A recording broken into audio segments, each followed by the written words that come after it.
Welcome to today's episode of the Simply Financial Podcast. I'm your host, Christopher Calandra, and I want to increase your financial IQ with today's episode. I want to talk to you about buy now, pay later. Maybe you participated in this, maybe your children or grandchildren experimented with this, or maybe this is a brand new concept. But let's talk a little bit about it. First off, buy now, pay later is growing rapidly. It's expected to hit the $1 trillion mark in spending in 2026. That number shocked me. What buy now, pay later is, it's short-term financing that allows you to make an immediate purchase online and split the cost into smaller, interest-free installment payments over a set period. The most common thing you see is pay in four. So if the item is $100, instead of coming up with $100 immediately, you could pay $25 in four payments. Usually it's every 2 weeks and it's set up on auto pay. If you pay on time in these short-term financing setups, there's no interest. How do the providers make money? They make money by charging the merchant who is selling you the item. So they're bearing the price of that. Now, late fees on this can be really rough, as high as 25%. So if you were to be late on a payment, it's very punitive.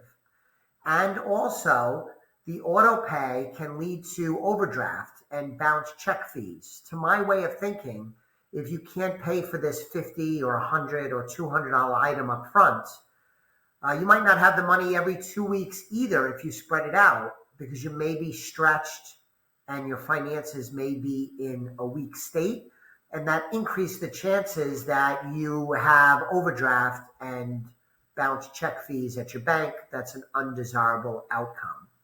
Some of the companies that are major players in this space are probably ones you haven't heard of. A few of them are Klarna, Affirm, and Afterpay. Now, I've never done this. I don't think my children have done it. So this is a bit of a foreign concept for me, to be honest. But I was reading an article and it talked about how popular this has become. And it's not something I would necessarily recommend. I guess if you needed to do it in a pinch, might not be the end of the world. People have used 0% interest credit card deals for a long time. I even used them in the distant past. So this is a variation on that theme.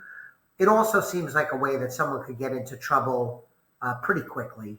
So it's a cautionary tale, I think, with using this. But again, $1 trillion in spending is nothing to sneeze at. A lot of people are using this. Now, one big change for 2026 is the following. Prior to 2026, this was invisible debt, meaning it wasn't being tracked by lenders and credit bureaus. That changes this year. In 2026, your buy now, pay later programs will be watched by lenders and credit bureaus, so that if you are late, it might ding and hurt your credit score. Also, if you're good with this and you do make your payments on time and are, quote unquote, a responsible user of buy now, pay later, it could help your credit score. How much it hurts versus how much it helps is a little unclear because this is new. But be aware, if you were using this before and knew that it was invisible debt, that's not true anymore in 2026. So that's the quick primer on buy now, pay later. I think generally for most of you listening, you should stay away from this and you should advise others to stay away. Clearly, people are not doing that, though, with a $1 trillion in spending. So if you're going to use it, be responsible. Make sure you pay on time and have the capacity to pay on time. And using the auto pay, make sure the money is in the bank so that you don't create other problems for yourself with your bank.